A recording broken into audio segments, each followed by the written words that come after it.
This is Dr. Baxter from Shelby Pediatric Dentistry. We're going to talk about tongue and lip ties as they relate to speech and feeding issues. So what's a tongue tie?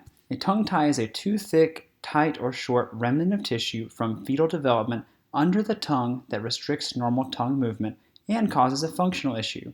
The symptoms the child has are more important than the appearance. So a full assessment of related issues is the key to properly diagnosing a tongue tie. Having a patient stick the tongue out is the worst test to determine the presence of a tongue tie. Elevation, or having the patient open wide and lift the tongue to the palate, is the best quick test. Elevation, or lifting the tongue, is the critical movement for the key activities of nursing, swallowing, and speaking. A lip tie is a remnant of tissue that is abnormally tight or thick that causes difficulty lifting the upper lip required for nursing, feeding, speech, or for cleaning the teeth. It can also cause a gap in the teeth, and if it is wider than 2 millimeters, it may need to be released and will not likely close on its own, especially if another functional issue is present. And always, if it ain't broke, don't fix it. Some issues with tongue ties. So, healthcare providers are not taught about tongue ties in medical or dental school or in residency. There's lots of myths and misinformation about tongue ties and lip ties, such as they don't exist, especially posterior tongue tie because it's harder to see. They don't cause problems with speech or feeding, or nursing for that matter. Freedom will stretch, or the child will fall and rip the lip tie eventually. A quick snip with scissors will fix the problem. You really have to go much deeper. Or a baby or child will need general anesthesia or be put to sleep or sedation in order to treat it. Many babies have nursing difficulties that are not resolving. Speech issues with R's, L's, S's, TH sounds, speech delay, mumbling, baby talk can be issues with tongue ties as well. Airway issues because the palate and nasal cavity is not expanded. Snoring and sleep disorder breathing in kids and even adults. Feeding issues like difficulty transition to solids, swallowing foods, slow eating, picky eating, and reflux. Dental issues in the future, cavities, gap, narrow palate, and braces.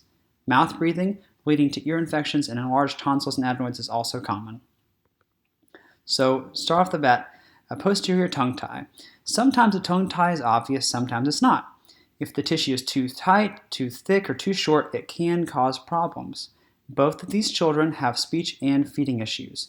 The top pictures show an anterior or to-the-tip tongue tie that was still missed. This child is 8 years old.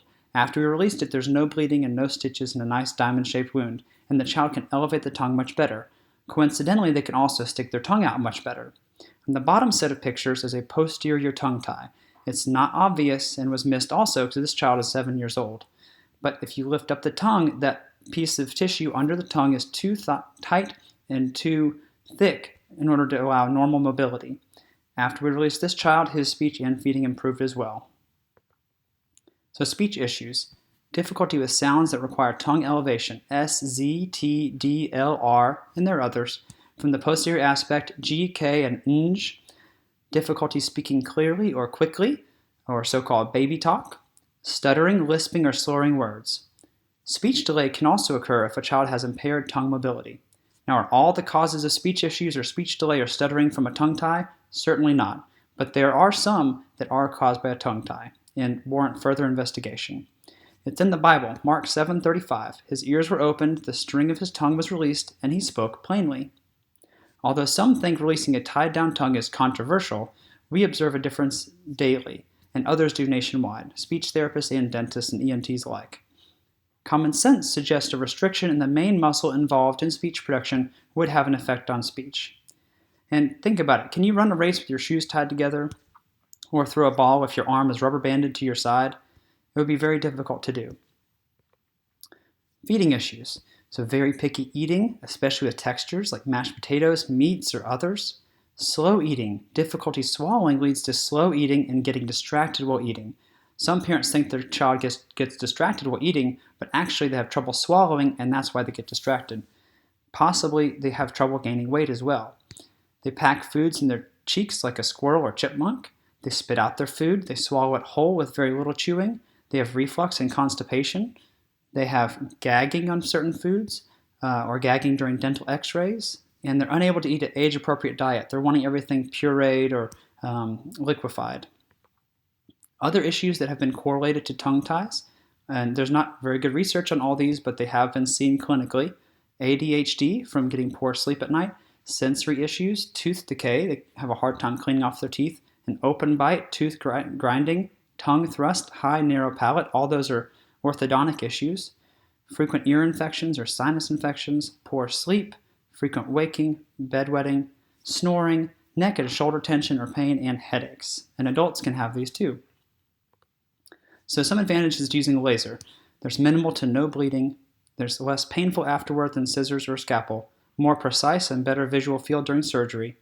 There's no documented cases of infection. We've never seen any either. There's improved wound healing due to photobiomodulation or low-level laser effect. There's less scar tissue, seals lymphatics, there's less edema or swelling.